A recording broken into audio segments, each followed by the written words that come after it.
محروم دعا مس خیر و برکتان کل اینو ہم تو خیر و خوشی کے ہر بختاوری.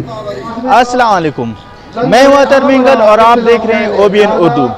ناظرین، پوری ملک کی طرح آج ضلع خضدار میں بھی جشن عید میلاد النبی صلی اللہ علیہ وسلم جوش و عقیدت کے ساتھ منایا جا رہا ہے. بعد مختصراً نعت پیش کرو.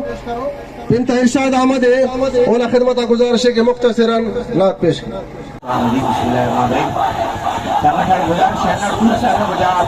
ضلع خضدار کے مختلف علاقوں سے لوگ قافلے کی شکل میں اس ریلی میں شامل ہو رہے ہیں. یہ ریلی غوثیہ مسجد سے نکل کر مختلف شاہراہ سے ہوتے ہوئے نورانی مسجد میں اختتام پذیر ہوگا، جہاں دعائے خیر کیا جائے گا. اگرچہ میں بات کروں یہاں کے سیکیورٹی کے انتظامات کی تو لیویز، پولیس، FC اور CTT کے تازہ دم دستے شہر کے داخلی و خارجی راستوں پر تعینات کیے گئے تھے. کیمرامین ریاض احمد رودری کے ساتھ میں ہوں اطہر مینگل اور آپ دیکھ رہے ہیں OBN اردو. جی